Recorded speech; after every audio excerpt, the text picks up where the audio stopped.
they pump water and they drill with water. So once they drill to a certain point, they run pipe.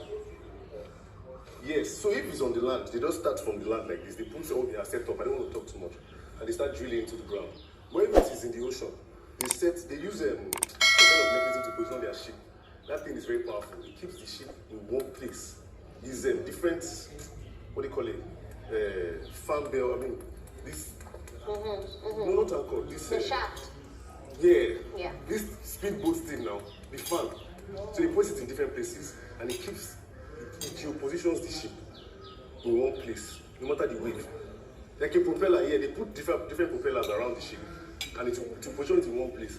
And they run the pipe down to the bottom of the ocean. And once they get there, they start drilling. So once they drill a little bit, they can't just expel the waste. Sometimes it's radioactive. They have to circulate it back up. You know what I mean? So they circulate the soil up and they keep it somewhere. So when they run the pipe, they run the pipe, they run the pipe, they run the pipe, run the pipe. But as they're running it, they'll be pumping a heavy liquid like pap. You know, that's the only way we can overcome pressure. Like now, let me explain it again to you. Let's say, how do I put it? Let's say you're boiling water and it's very violent. If you pour Gary on it, it's going to calm down. You get what I mean? So that's kind of thing we do. We pump a heavy liquid. That's how we usually control the pressure. So we have something that we mix up like pap. Don't just call it pap. Like paste. So that's what we pump enough of it as we're drilling. So can I ask you, Yeah, this is the process of you guys doing this, but why are you guys doing it? What is the purpose of doing it? Why are you going to the sea? Oil is losing its value, but oil is black gold. You know, it's black gold. Although it's losing its value, but oil, there's money in oil. Oil is what built Naija Delta now, you know. So that's what we're going for. We want to get the oil out. You know, we get it out, we refine it, and then we start selling it. So what about fracking? I'm getting there. You've heard about fracking before? Yeah, because America now, we do fracking. Yeah. I'll get there. So once those guys drill and they find the oil, they see everything, they just close it kind of one way, and they call the completion engineers. So you get the drilling. Those guys just drill a very big pipe, lay pipe, and close it up. And then the completion engineers will come in. Those ones will now run the completion tools with the pressure control equipment and all of that. I'm already sleeping. Wake up, I'll be fast. I'm almost done. What's that? Don't worry, let me just rush it. But it's very educative and interesting. It's very what? Educative. Okay. So after they drill, they call the completion engineers. So you have the seismic guys, you have the drilling guys. They all come with their drilling ships or their badge, you know, whatever. They come one by one. You know, so the drilling guys come first. They drill and place a pipe. You know when you are drilling, have you seen a well before? Normal well. Yeah, so you just see pipes. Something like that, but it's not usually very big. Oil wells are usually, they come different sizes, but some of them are small as this. I'm telling you, some of them are small as this. Some oil wells are small as... But it's so deep. Small. No, it's long. Like it's so deep? It's long. Like it's very deep. It's deep. But it's not usually the widest one. The widest one maybe is like this. So it's not as if they are big like wells. So do you guys go inside? Say, we don't, nobody goes inside. So it's your machine that So our machines regulates? Yes. Nobody, we don't ever go there. It's as if nobody, they don't exploit. If you do, yes. But it's long, I said something is 10,000 feet long. 7,000, 5,000. It's usually even longer than that. No. I think longest is 12,000, 15,000. Depending on how the reservoir and all of that, they will design it. So, I'll get there. So now the size of the reservoir also matters. The size of the reservoir. As I said, there is water, there is oil, and there is gas. What we need is the oil. So you have to be very careful. If you get to a place of water, and water comes in, but the water will not allow the oil to come. Because you know, oil must be on top of water. So if you punch the water place, let me get there. So when those drilling guys finish, they drill, they close it up. The completion guys now come. The completion guys are the guys that actually build the well. So those ones come with the completion tools, the things that control pressure and all of that. So sometimes they frack. But how will I get there? I don't want to make it deep. So those completion guys, they run what they call a perforating, perforation tool. So because as I said, the well is closed. Because when those guys go in the perforation tool, they get where the oil is. It's very important they get where the oil is. So we measure everything by length. It must be very accurate, no room for error. Okay, so they must perforate the pipe and the oil will come in. They don't want to perforate the water, they don't perforate the gas. You understand? So once they perforate the oil, it comes in, the oil starts flowing. Do you get? But then they have some pressure control equipment, some temperature equipment. They need to take readings from time to time. So after that one, the well is now flowing. Those compression guys close it and go. And they have some guys they call production. Those ones will come with a production ship with, what's it called? Maybe a floating vessel to carry the oil, or maybe they've laid pipe. These are the two. These are the laid pipe for the oil to go, or they bring a floating vessel that is just a floating container. So that fracking is too deep, but let me just try. Fracking now, sometimes the oil from the reservoir, that water is going on the ground. Sorry. That is draining on the ground. Okay, so sometimes the reservoirs have different natures. Sometimes it's coarse, or sometimes it's liquid. It depends. So if it's very thick, they have to break it. That's what they call fracking. So they shoot some tiny, all countries have different reservoir types. Some people, like in Nigeria here, we just shoot and the oil comes in because our reservoir nature is different. But maybe in America, it's much denser. So they need to create a pathway for the oil. So they just shoot some tiny balls. So that thing will just crack the ground. That's what they call fracturing. So the oil can follow the pathway. We have to be very careful not to damage the formation. That's by the way. Say that again. I'm not sure why they're against it. There are different environmental reasons that come up. Because environment people are always they're always on board with us. They must make sure that we don't damage anything in the water. Because it's very important. If the oil gets into the water, it's going to kill the fishes. So it's not that serious. You don't want to end life underwater. So the environment guys are always there to make sure that everything is done safely. So now after the completion, we have the production guys come in and they flow the well. And the well sometimes can produce 1,000 barrels per day, 500 barrels per day of oil. Yes, it's very powerful. As I said, the force is much. Sometimes some wells produce 10,000 barrels, depending on how productive it is. It's under the ground. Anyway, the seismic guys will look for it. They just use echolocation. It's like sound waves. Who am I giving it to? Give it to me. Okay. They don't shoot sound waves. It's more complicated, but that's the simple thing. You know the way bats communicate now? They just make sounds and the thing reflects back. They know what's in their front. Bats are blind, but they use sound, Abby. So it's the same thing. They just shoot waves. And that wave will give them a breakdown of what is. Say that again. Period. What period is that? Oh, I didn't know. You can talk about that. So now the intervention guys come in when the well is misbehaving. So they'll come and fix it by different means. So a well can run for as long as 50 years. Some wells run 20 years, some wells 30 years. But when the well is considered not economical, that's what they call it, because it takes a lot of money to run a well. Sometimes when the drilling ship comes on the water to work, it's as expensive as $1 million per day.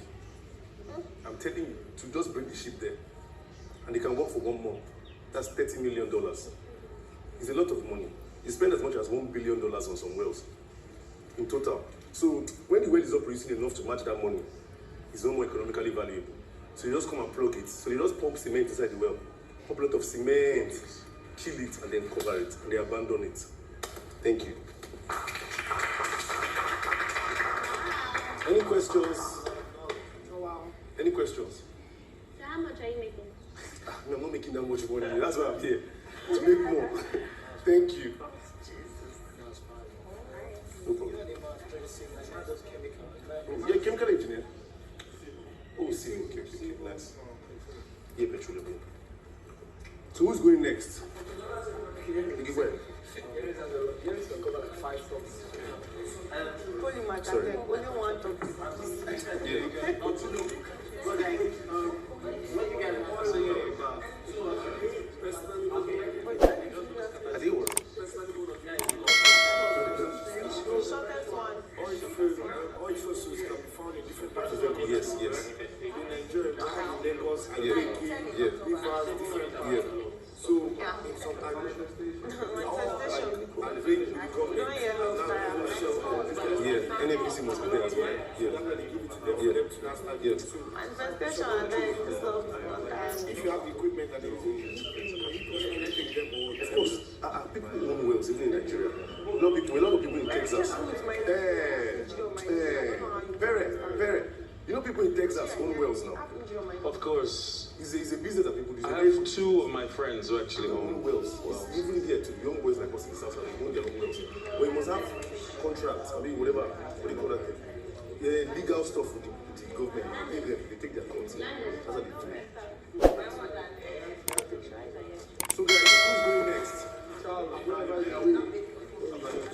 Please, let's go before. Ask questions. We can do it another time, we'll learn stuff. And they come show you, Charles. Sorry. Oh, really? What is this?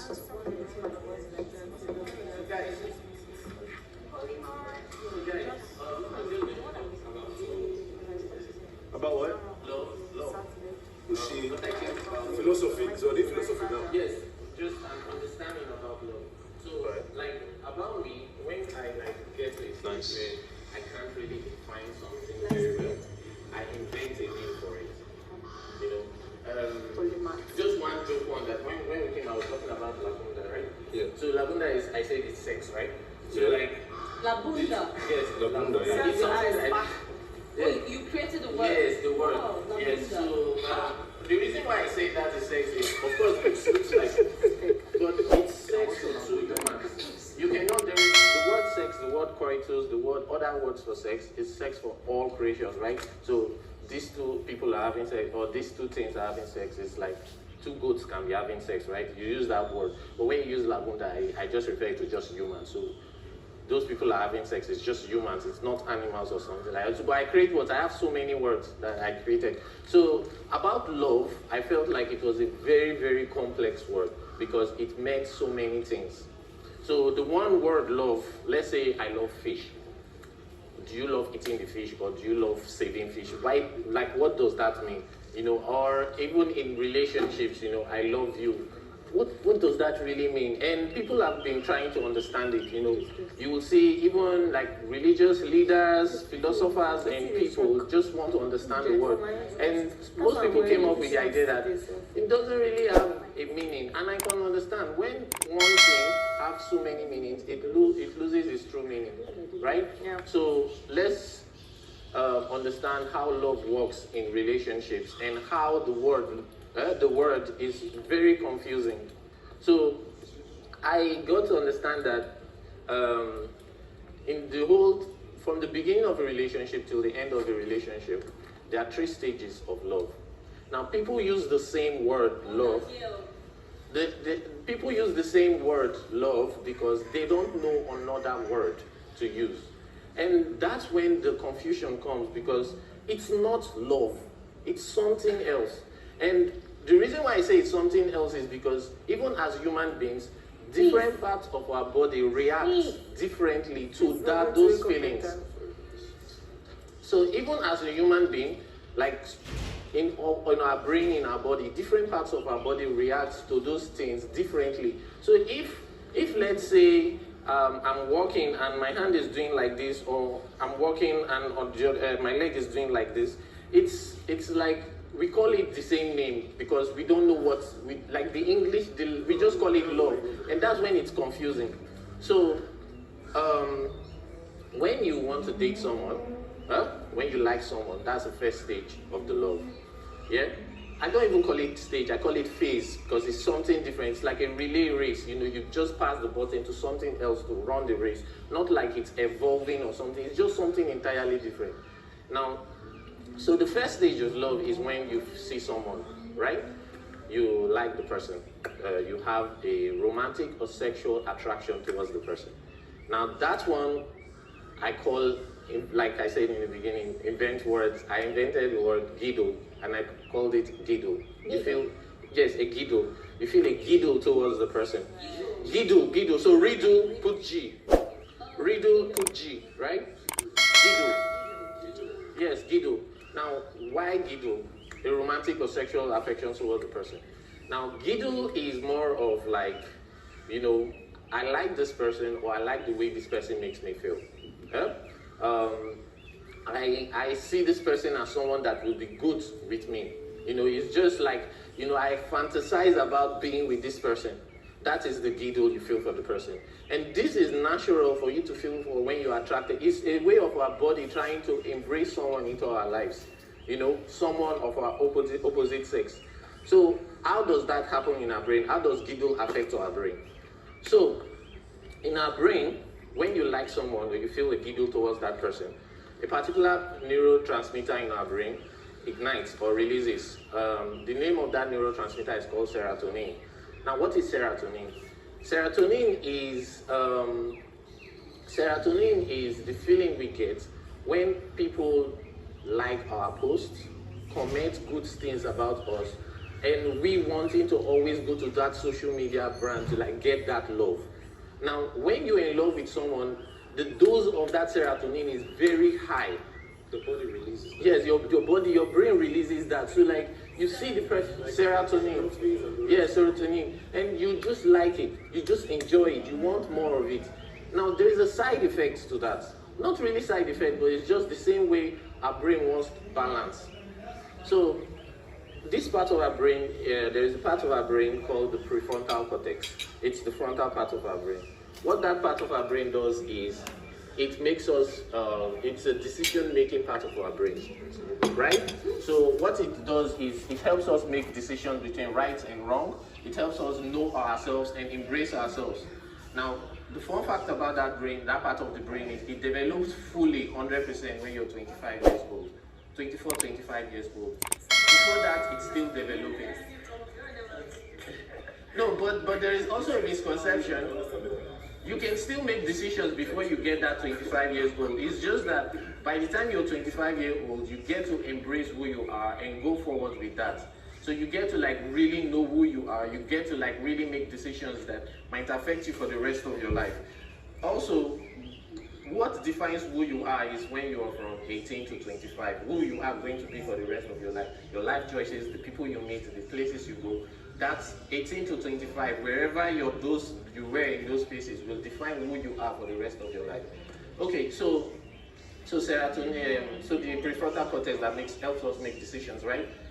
When you feel a giggle for someone, it reduces to bare minimum. Your ability to make decisions reduces. Because of the high level of serotonin. Yes. So, example is you have a particular idea about someone, even before you like get to them, then all of a sudden you start feeling a giggle for the person and you start telling yourself, you know, useless excuses about how you want to be that with that person. Of course, like your brain just starts helping you make very bad decisions. You know, it might end up good, it might end up bad, but the probability is really low. And that's just how our brain works, you know. So that's the first stage. Now, let's say you are with the person, let's say you feel the giggle for the person. You will keep feeling that giggle until you tell the person. Now, when you tell the person, that giggle feeling lasts for 60 days. When the clock, it starts counting immediately you tell the person. If you don't tell the person how you feel, you will keep feeling that way. But once you tell the person, I feel a giggle for you, people call it love, like I said, they don't know the word to use. So I have to like create something to make it easier. So when you now feel that feeling for the person, it now starts 60 days. So you tell the person, I feel a giggle for you. Your brain automatically starts counting. So you keep feeling the giggle for the person. But if the person doesn't reciprocate it within that 60 days, it dies. When you start telling, the giggle, about the brain, 100% researchable. Yes, you can research it. You can, yeah, definitely you can research it. Definitely you can research it. So like the first feeling you have for someone is only going to last for maximum of 2 months. The first feeling, but it only counts when you tell the person. It doesn't count if you haven't told the person. You can feel the feeling forever if you haven't told the person. But once you tell the person, your brain's clock clicks and starts counting. every day.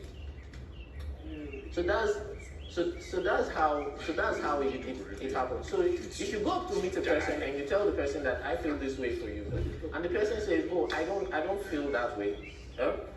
Tell the person, let's get to know each other, let's grow. Then you will start like within those 2 months, if the person doesn't reciprocate it, it will just die. You will just not feel that way anymore. Because you've told the person you were expecting and you're not getting that feedback again. So and when you the just, person reciprocates, what happens? then you go, the relationship starts, right? You guys start getting to know each other. You guys start building something, right? Right? Yeah. Now, 2 ways it can go with this. You guys can either just do the whole just sexual or want to plan the future for each other, right? So you just want to do like sexual or plan the future for the person. So if it's just sexual, it doesn't go to the next stage. But the good thing about it is you know that it's not going to the next stage, so there is no expectations, right? But if it's something that you guys want, like a romantic attraction with the person, it can grow to the next stage. So when does this next stage start? That's the next stage. Or what's the name of the next stage? So the next stage is called frontier. Also invented name. I hate those Giggles. Yes. Yes, frontier. So the second stage is called frontier. Now, what does this frontier do? Or how do you feel this frontier? Or when does this frontier start? The frontier starts 2 to 5 years in relationship. So, this is Big Brother. Will the head of house please report to the diary room?